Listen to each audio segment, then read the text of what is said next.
อีกแล้วทุกคนเตรียมตัวเที่ยวกันหรือยังคะหรือถ้าใครเดินทางก็ขอให้เดินทางโดยสวัสดิภาพและเที่ยวอย่างมีความสุขนะคะ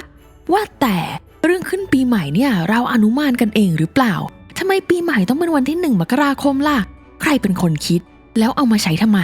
ถ้าเพื่อนๆก็สงสัยงั้นวันนี้เราไปหาคำตอบกันเลยค่ะปฏิทินที่เราใช้กันอยู่ปัจจุบันนี้เขามีชื่อเรียกนะคะโดยชื่อของมันก็คือ Gregorian Calendar ซึ่งอย่างที่เรารู้กันนะว่าปัจจุบันนี้มันก็เป็นรูปแบบปฏิทินที่มีการใช้งานมากที่สุดในโลกและเป็นปฏิทินแบบสุริยคติก็คือจะอิงตามการโคจรของโลกรอบดวงอาทิตย์ค่ะโดยผู้ที่เริ่มต้นนำปฏิทิน Gregorian มาใช้นี้ก็คือโป๊ป Gregory ที่ 13ตั้งแต่ในค.ศ. 1582เนี่ยก็ตั้งเกือบ500 ปีมาแล้วและเหตุผลที่นำมาใช้ก็เพื่อนำมาใช้แทนปฏิทินจูเลียนซึ่งทางตะวันตกเนี่ยก็ใช้กันมาตั้งแต่45 ปีก่อนคริสตกาลก็คือประมาณ 1,500 ปีก่อนหน้านั้นเลยว่าแต่ทำไมต้องเอามาใช้แทนปฏิทินจูเลียนล่ะเรื่องมันมีอย่างนี้ค่ะปฏิทินเดิมก็คือปฏิทินจูเลียนที่เริ่มใช้มาตั้งแต่45 ปีก่อนคริสตกาลโดยจูเลียสซีซ่าก็ถึงได้ชื่อปฏิทินจูเลียนนะซึ่งปฏิทินจูเลียนนี้แต่เดิมก็มีจำนวนเดือนและจำนวนวันในแต่ละเดือนเท่ากับปัจจุบันนี่แหละค่ะยกเว้นแต่เดือนกุมภาพันธ์ที่มี28 วันและทุกๆ4 ปีจะซ้ำวันที่23แทนการเพิ่มวันที่29เข้าไปแทนและเพื่อทำให้ปฏิทินของโรมันตรงกับปฏิทินสุริยคติซีซ่าก็เลยเพิ่มวันเข้าไปในปีที่46ก่อนคริสตกาลทำให้ปีนั้นมีทั้งหมด445 วันแต่ว่ามันเป็นการคำนวณที่ผิดพลาดค่ะทำให้การใช้ปฏิทินจูเลียนตั้งแต่ปีที่46ก่อนคริสตกาลเป็นไปอย่างไม่ค่อยราบรื่นจนถึงศตวรรษที่8เลยและด้วยการคำนวณที่ผิดพลาดนี่แหละค่ะทำให้ถึงแม้ปฏิทินจะเป็นแบบสุริยคติเหมือนกันแต่ก็ทำให้ปีหนึ่งมีถึง365.25 วันโดยคำนวณแล้วมันมีความคลาดเคลื่อนไปถึงปีละ11 นาที14 วินาทีทำให้ในปีถัดมาและถัดมาเมื่อใช้ไปนานๆก็เกิดความคลาดเคลื่อนด้านวันที่และที่สำคัญฤดูกาลด้วยค่ะถึงขั้นที่ในช่วงปลายศตวรรษที่16ก็ได้เกิดความคลาดเคลื่อนขึ้นในฤดูใบไม้ผลิโดยความคลาดเคลื่อนนี้ก็คือต้องอธิบายก่อนในปีหนึ่งนะคะโลกเราจะมีอยู่2 วันที่พระอาทิตย์อยู่ในตำแหน่งที่ตั้งฉากกับแกนโลกพอดีซึ่งในวันนั้นๆก็จะมีกลางวันกับกลางคืนเท่ากันค่ะโดยจะเกิดขึ้นในวันที่20หรือว่า21 มีนาคมเรียกว่า Spring หรือว่า March Equinox และวันที่22หรือ23 กันยายนเรียกว่า September หรือว่า Fall Equinoxแต่ช่วงนั้นปฏิทินจูเลียนมันมีความคลาดเคลื่อนถึงขนาดที่ Spring Equinox มันร่นขึ้นมาวันที่11 มีนาคมเลยพระสันตะปาปาเกรโกเรียนที่13ก็เล็งเห็นว่าเฮ้ยถ้าปล่อยไว้แบบนี้มันมีแต่จะคลาดเคลื่อนร่นขึ้นมามากขึ้นเรื่อยๆก็เลยได้มีการทำปฏิทินขึ้นมาใหม่และนำมาใช้แทนค่ะโดยความเปลี่ยนแปลงที่มาพร้อมกับปฏิทินเกรโกเรียนก็คือ1เลยคือการปรับลีปเยียร์หรือในภาษาไทยก็คือปีอทิกสุรทินในปฏิทินเกรโกเรียนนะคะมีเดือนและวันในแต่ละเดือนเท่ากับปฏิทินจูเลียนและยังคงคอนเซปต์เรื่องปีอทิกสุรทินนี้ไว้เพียงแต่มีการปรับเปลี่ยนบางอย่างในการคำนวณค่ะโดยในปฏิทินจูเลียนปีอทิกสุรทินจะเกิดขึ้นทุกๆ4 ปีและการที่มันเกิดขึ้นทุกๆ4 ปีโดยไม่สนอย่างอื่นเลยเนี่ยแหละคือสิ่งที่ทำให้1 ปีเท่ากับประมาณ365.25 วันในขณะที่ปฏิทินเกรโกเรียนเนี่ยได้ปรับเปลี่ยนกฎนี้โดยเขาจะข้ามปีอทิกสุรทินค่ะถ้าปีนั้นหารด้วย100ลงตัวแต่ว่าถ้าหารด้วย400ลงตัวเนี่ยก็จะคงไว้ค่ะลำดับ2ก็คือการข้ามวันซึ่งอันเนี้ยก็สืบเนื่องจากการที่ต้องการให้ปฏิทินมันตรงกับการโคจรของโลกรอบดวงอาทิตย์จริงๆและจบความคลาดเคลื่อนจากปฏิทินจูเลียนทำให้เมื่อเริ่มใช้ปฏิทินแบบเกรโกเรียนนั้นก็เริ่มนับต่อไปเลยจากวันที่4 ตุลาคมปี 1582วันต่อมาก็เป็นวันที่15 ตุลาคมเลยคือกระโดดจาก4เป็น15เลยข้ามไป10 วันเลยค่ะและจากวันนั้นถึงวันนี้ทำให้ปฏิทินแบบเกรโกเรียนและจูเลียนอยู่ห่างกันที่ประมาณ13 วันและจะห่างกัน14 วันในปีค.ศ. 2100ค่ะรวมๆแล้วการใช้ปฏิทินเกรโกเรียนนี่ก็มีความแม่นยำค่อนข้างสูงนะคะโดยจากเดิมปฏิทินจูเลียนเนี่ยจะมีปีละ365.25 วันโอ้โหเราพูดไปกี่รอบแล้วเนี่ยในคลิปนี้ปัจจุบันนะคะเรามีกัน365.2425 วันค่ะซึ่งใกล้เคียงกับความยาวของปีในความเป็นจริงซึ่งอยู่ที่365.2422 วันต้องขอบคุณกฎใหม่ของปีอทิกสุรทินค่ะ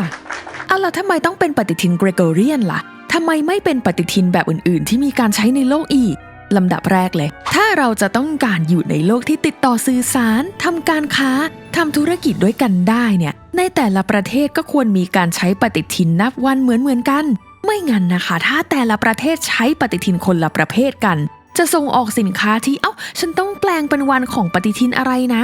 ล่ะถ้าส่งไปประเทศนั้นต้องคำนวณยังไงนะมันจะวุ่นวายไปหมดเลยค่ะเพราะฉะนั้นการใช้ปฏิทินชนิดเดียวกันจึงมาอำนวยความสะดวกตรงนี้ค่ะและที่ต้องเป็นปฏิทินเกรโกเรียนเนี่ยก็เพราะประวัติศาสตร์การใช้งานที่ยาวนานของมันเนี่ยแหละค่ะที่เผยแพร่ไปทั่วและจะมาเปลี่ยนเอาตอนนี้ก็ใช่เรื่องนะคะและที่สำคัญเลยแม้ว่าในโลกนี้จะยังมีปฏิทินแบบอื่นๆใช้งานกันอยู่บ้างแต่ว่าปฏิทินเกรโกเรียนเนี่ยก็ถือว่ามีความแม่นยำค่อนข้างสูงเลยและก็เข้าใจง่ายอีกด้วยทำให้เป็นตัวเลือกที่สะดวกต่อการใช้งานค่ะแล้วมาเลือกให้เป็นปฏิทินเกรโกเรียนแบบนี้ทั่วโลกเขายอมรับกันจริงๆหรอมีใครที่ต่อต้านบ้างไหมแน่นอนค่ะว่ามีไม่ใช่ทุกประเทศหรือทุกพื้นที่ที่จะยอมใช้ปฏิทินชนิดนี้ตั้งแต่แรกค่ะ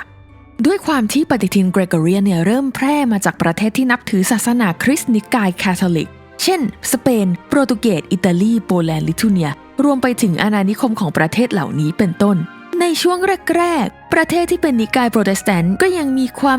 ไม่ยอมใช้เพราะอย่างที่เรารู้กันนะคะว่าสองนิกายนี้เขาก็ฮึ่มกันมาตั้งนานแล้วจะให้มาใช้ปฏิทินแบบเดียวกับพวกแคทอลิกนะหรอนี่แกจะเนียนเอานิกายแคทอลิกมาครอบงำพวกฉันใช่ไหมล่ะประมาณนี้นะคะแต่สุดท้ายก็ค่อยๆเปลี่ยนตามกันมาค่ะอย่างเช่นอังกฤษสกอตแลนด์และอาณานิคมของสองประเทศนี้นะคะแต่ก็ด้วยระยะเวลาหลักร้อยปีอยู่นะแถมในระหว่างนั้นก็เกิดปัญหาในการนับปีด้วยอย่างเช่นในประเทศอังกฤษที่แต่เดิมเขานับวันขึ้นปีใหม่เนี่ยเป็นวันที่25มีนาคมหรือว่าวัน Feast of the Annunciation หรือว่าเขาเรียกอีกแบบหนึ่งก็คือ Lady Day ก็เป็นวันที่พระแม่มารีได้รับข่าวดีนั่นเองค่ะซึ่งตอนแรกมันก็ไม่ได้มีปัญหาหรอกแต่พอเวลาผ่านไปเนี่ยวันที่กับฤดูกาลต่างๆก็เริ่มไม่สอดคล้องกันและสำนักพิมพ์บางแห่งอย่างเวอร์จิเนียก็แก้ปัญหาด้วยการตีพิมพ์ปีทั้ง2แบบไปเลยจ้ะแบบเก่ากับแบบใหม่คู่กันไปเลยสำหรับช่วงวันระหว่างวันที่1มกราคมถึง25มีนาคมแล้วก็มาหยุดการนับแบบนี้ตอนที่อังกฤษยอมรับปฏิทินเกรโกเรียนมาใช้แบบเต็มๆในปีค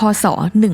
1752ค่ะก็ค่อยๆปรับเปลี่ยนกันไปในแต่ละพื้นที่นะคะโดยในศตวรรษที่20ประเทศส่วนใหญ่ในโลกก็หันมาใช้ปฏิทินเกรโกเรียนกันเกือบหมดแล้วโดยประเทศสุดท้ายในยุโรปที่หันมาใช้ปฏิทินเกรโกเรียนก็คือประเทศกรีซในปี